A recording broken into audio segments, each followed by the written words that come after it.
என்னுடைய பெயர் வெங்கடேசன் பேர். நான் நெய்வேலியில் ஆசிரியராக பணிபுரிஞ்சிட்டு இருக்கேன். ஒரு 7 வருடங்களுக்கு முன்னாடி எனக்கு இந்த வீசிங் அப்படிங்கிறது கடுமையாக இருக்கும். கடுமைனா எப்படி இருக்குன்னு கேட்டிங்கன்னா, அதுக்கு ஒரு இன்ஹேலர் அடிப்போம், ப்ளூ கலரில் இருக்கும், எஸ்தாலின்னு.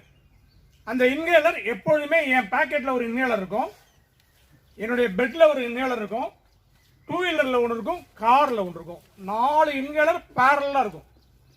திடீர்னு நைட்டு 11 மணி 12 மணிக்கு பார்த்தீங்கன்னா பிரீத்திங் ரொம்ப ப்ராப்ளமாக இருக்கும்.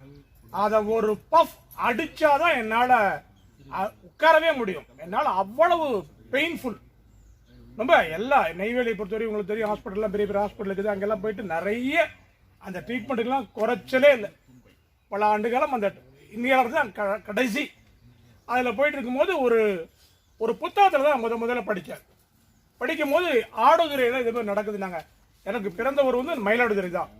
ஏன்னா நம்ம ஆடுதுறைக்கு பக்கத்தில் ஏதோ ஒரு மிகப்பெரிய இதெல்லாம் நடக்குதுன்னு சொல்லிட்டு அதுக்கப்புறம் தேடி கண்டுபிடிச்சி ஐயாவுடைய கூட்டங்களுக்கு வர ஆரம்பித்தேன். ரொம்ப எளிமையாக. அதுக்கு முன்னாடிலாம் என்னால் நான் வெந்நீர் இல்லாமல் குளிக்கிறது எல்லாம் வெந்நீர் தான். முகாம்களுக்கு தொடர்ந்து வர ஆரம்பித்தேன். 2 பயிற்சி தான் இவங்க எனக்கு கொடுத்தாங்க. ஒரே ஒரு பயிற்சி 1 ஆயில் புல்லிங் ரெகுலராக பண்ண சொன்னாங்க. ஐயா கூட விருதுநகர் வந்திருப்பாங்க, அந்த ஐயா தான் சொல்லிக் கொடுத்தாங்க. ஆயில் புல்லிங்கு சொல்லுவது ஐயா ரொம்ப அருமையாக சொல்லிக் கொடுத்தாங்க.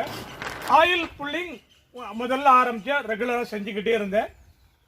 அந்த வேகம், அந்த கரெக்டாக வீசிங்கோடைய வேகம் கொஞ்சம் தனியாக ஆரம்பிச்சதை என்னால் உணர முடிஞ்சது. ஒவ்வொரு தடையும் ஆயில் புல்லிங் பண்ணும்போது சளி நிறைய வெளியில் வரதை உணர முடியும்.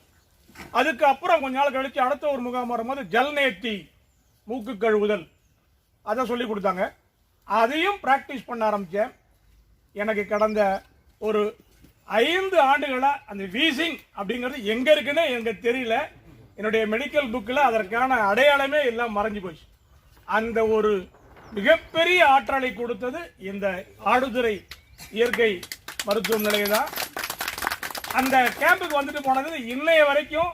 இன்னைக்கு காலையில் கூட 4 o'clock பச்சை தண்ணியில் வெந்நீரே தேவையில்லை. அதற்கும் இங்கே சொல்லி கொடுத்தாங்க. அந்த ஒரு முகாமில் 10 நாள் முகாமில் அன்னையிலேருந்து குடிக்கிறதும் பச்சை தண்ணி தான், குளிக்கிறதும் பச்சை தண்ணி தான். அந்த வீசிங்க்கு உள்ள சிம்டம் கூட இது வரைக்கும் இல்லை. அந்த இன்ஹேலர்லாம் மறந்தே போச்சு, எங்கே வாங்குறது என்னென்னு அதெல்லாம் மறந்து போயிட்டு. அந்த அளவுக்கு இந்த இயற்கை மருத்துவமும் நம்ம ஆடுதுறையும் மிக மிக பயனுள்ளதாக இருக்கும். ஒரு தடவை வந்தால் புரியாது, தொடர்ந்து வந்துக்கிட்டே இருக்கணும். ஒவ்வொரு தடவையும் ஒரு டேட்டா கிடைக்கும். நான் முதல்ல ஆயில் புல்லிங் சொல்லும்போது என்னடா இந்த ஆயில் புல்லிங்ல என்ன ஒரு பெரிய சயின்ஸ் இருக்கும், சரி செய்வோம் அப்படின்னு ஆரம்பிச்சேன். அதை பத்தி நிறைய தேட அதுல பெரிய ரிசர்ச்சே நடந்துட்டு இருக்குது. அதே போல ஜல் நேர்த்தியும் முதல்ல செஞ்சுட்டேன். கியூர் ஆனதுக்கு அப்புறம் அதை தேட மிகப்பெரிய ஆராய்ச்சிகள் உலகளவில் நடந்து பெரிய ஒரு அமெரிக்காவில் ஒரு இன்ஸ்டிடியூஷன்ல கொரோனாவுக்கு பெஸ்ட் ஜல் நேர்த்தி பாட்டுன்னு சொல்லி ரிசர்ச் பண்ணி போட்டிருக்கான். அதெல்லாம் கூட நடந்திருக்கு. அந்த அளவுக்கு நம்ம ஆடுதுறை மையம் மிக எளிமையாக நம்ம நோய்களை போக்குது ஆற்றலுடன் சொல்லி இந்த வாய்ப்பு அளித்தமைக்கு நன்றிகள் விடைபெறு. நன்றி, வணக்கம். நான் இங்கே காரைக்காலிருந்து வரேன். என் பேர் புதியவன். திருவள்ளுவர் இயற்கை வாழ்வியல் இயற்கை உணவுப் பொருள் அங்காடின்னு கடை நடத்திட்டு இருக்கேன். என்னுடைய ஒரே ஒரு கருத்தை மட்டும் சொல்றேன். யாரா இருந்தாலும் ஒருவேளை இயற்கை உணவு கண்டிப்பா சாப்பிட முடியும். நீங்க எப்படி வேணாலும் சாப்பிடுங்க, ஆனா தேங்காயை வாழைப்பழத்தையும் மறக்காதீங்க. என் கடையில பிரச்சாரமே அதான். எது வேணாலும் தின்னு தோலை, ஒருவேளை ஒரு 1/2 மூடி தேங்காய் 2 வாழைப்பழத்தை சாப்பிட்டு பாரு. அது என்ன செய்யுதுன்னு முதல்ல நீ கண்டுபிடிச்சேன்னா உனக்குள்ள மாற்றம் நிகழும் அப்படின்னு சொல்லி நோட்டீஸ்லாம் கொடுத்துட்டு தான் இருக்கேன். அதனால தயவு செய்து 1/2 மூடி தேங்காய் 2 வாழைப்பழம் சாப்பிட்டீங்கன்னா உங்களுடைய உடல் ஆரோக்கியத்தை நீங்க காப்பாற்றிக்க முடியும். அவசியம் சாப்பிடுங்க. இதை ஒரு பணிவான வேண்டுகோளா உங்க முடிய வைக்கிறேன். இந்த வாய்ப்பு கொடுத்த ஆடுதுறை இயற்கை மருத்துவ சங்கத்துக்கு நன்றி தெரிவித்துக் கொள்கிறேன். ஐயா அவர்களுக்கு பெரிய நன்றி தெரிவித்து. ராதாகிருஷ்ணன், திருவிடைமருதூர். வயசாயிடுச்சு, நிறைய கண்ணுல அழுக்கெல்லாம் சேருது. நம்ம அன்பழகன்ட்ட கேட்டேன், ஒரு துணி ஒரு கட்சிப்பு எடுத்து நல்லா நினச்சி அதை புழிஞ்சிட்டு கண்ணு மேலே போட்டுங்க, தொடர்ந்து போட்டுக்கிட்டுருங்க, அது இது சரியாக போயிடும் அப்படின்னு சொன்னார். அது மாதிரி பண்ணேன். அந்த கண்ணில் உள்ள அழுக்கெல்லாம் நல்லா போயிடுச்சு, இப்போ நல்லா இருக்கு. நன்றி. அவர் தான் இன்றைய உணவு நன்கொடையாளர். வணக்கம், அனைவருக்கும் வணக்கம். என்னுடைய மகளுக்கு யூரியன்ல கல்லுன்னு சொல்லுவாங்கல்ல, சிறுநீரக கல், அது இருந்துச்சு. அன்பு ஹாஸ்பிட்டலுக்கு போயிட்டு டாக்டர்கிட்ட காமிச்சு ஸ்கேன் பண்ணாங்க, மருந்து மாத்திரையெல்லாம் கொடுத்தாங்க. ஸ்கேனில் கல் இருந்துச்சு. நான் அந்த செடி ஏற்கனவே நண்பருக்கு கொடுத்து இந்த கல்லெல்லாம் சரியாக போயிருக்கு. அதனால் என் மகளை இந்த செடியை பறித்து ஒரு கைப்பிடி அளவுக்கு இந்த செடி பேர் கல் கரைச்சான் செடின்னு சொல்லுவாங்க, கண் புலை செடின்னு சொல்லுவாங்க. இந்த பூவை பாருங்க, கல்ல இருந்து பூளை தள்ளனா எப்படி இருக்கும் அந்த மாதிரி இந்த பூ இருக்கும். அதனால கண் புலை செடி அல்லது கல் கரைச்சான் செடின்னு சொல்லுவாங்க. ஊருக்கு தகுந்த மாதிரி இருக்கும். விளக்கத்துல இருக்கிறத சொல்லிடுறேன். ஒரு கைப்பிடி அளவுக்கு ஒரு மண் சட்டியில போட்டு 3 டம்ளர் தண்ணி ஊற்றி அது 1 டம்ளர் தண்ணி ஆகிற வரைக்கும் அதை காய்ச்சணும். காய்ச்சி வச்சுட்டு நைட்டு காய்ச்சி வச்சுட்டு காலையில் ஒரு 75 ml அளவுக்கு குடிச்சிட்டு ஈவினிங் படுக்க போகிறதுக்கு முன்னாடி ஒரு 75 ml, காலையில் வெறும் வயிற்றுல, நைட்டும் அதை போல் படுக்கிறதுக்கு போகிறதுக்கு முன்னாடி சாப்பிட்றதுக்கு முன்னாடி ஒரு 75 ml குடிச்சிட்டு 1 வாரம் வந்தாங்க. அதுக்கப்புறம் போய் ஸ்கேன் பண்ண போது சிறுநீரக கல் இல்லை என்னுடைய மகளுக்கு. அதுபோல் என்னுடைய ஃபர்ஸ்ட் டோஸ்லேயே இருந்த வலி குறைஞ்சி போச்சு. எனக்கு என்னுடைய மகளுக்கு மட்டும் இல்லை, என்னுடைய நெருங்கிய நண்பர்கள் 2 பேருக்கும் அதுபோல் இருந்து அவங்க இதை சாப்பிட்டு இதை மட்டுமே சாப்பிட்டு நிவர்த்தி படுத்திக்கிட்டாங்க. அதுபோல் அடுத்து எனக்கு பார்த்தீங்கன்னாக்கா சுகர் இருக்கு. இங்கே இயற்கை நல்வாழ்வு சிகிச்சைக்கு வந்த போது தும்பை இலை இருக்குல்ல, தும்பை இலை பூ இருந்து என்ன பண்ண சொன்னாங்கன்னாக்கா விழுது ஒரு நெல்லிக்காய் அளவுக்கு விழுத அரைச்சி அதை ஒரு 50 ml எருமை தயிரில் போட்டு கலக்கி வெறும் வயிற்றுல 1 வாரம் சாப்பிட்டு விட்டுற சொன்னாங்க. 1 வாரம் சாப்பிட்டு விட்டதுக்கு அப்புறம் சுகர் பார்த்தா கண்ட்ரோல் இருக்கு. இது நான் செஞ்சது, என் மகளுக்கு செஞ்சது, நண்பர்கள் செஞ்சது. நான் ராமலிங்க சாருக்கும் மற்றவர்களுக்கும் நன்றி, வணக்கம். இந்த இயற்கை நான் விருதுல வச்சிருக்கேன். 1993 கடந்த 30 ஆண்டுகள் செய்துட்டு இருக்கேன். அங்க செய்த கலாண்டு காப்பி அடிக்கிறது.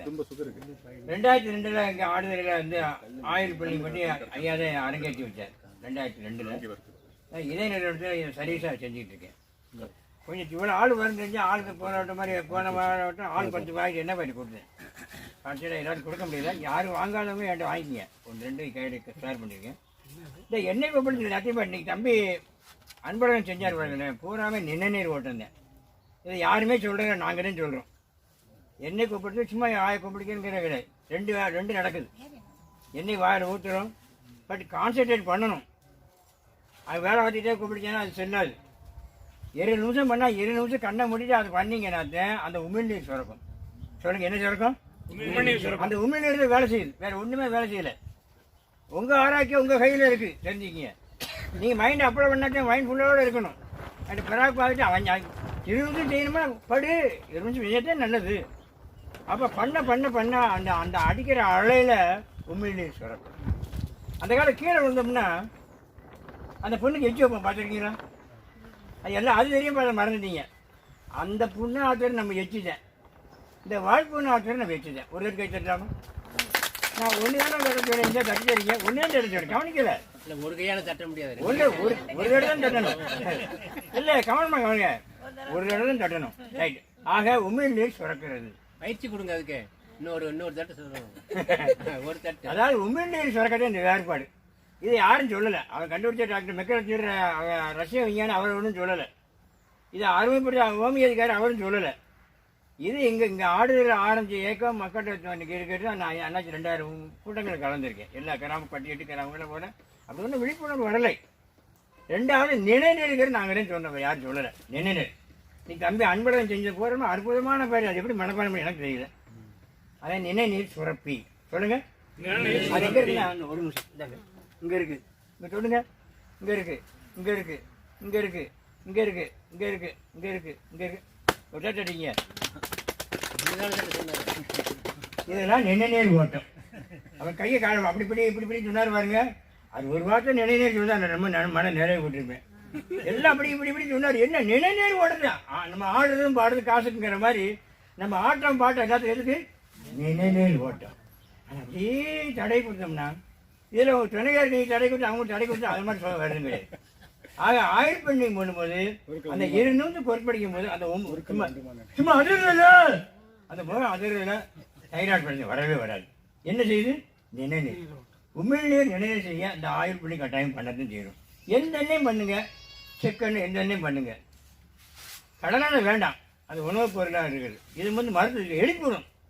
தேங்காய் எண்ணெயிலையும் பண்ணலாம். தேங்காய் எண்ணெய் புண்ணை ஆற்றும், ஆனால் அப்படி மேலிடும்.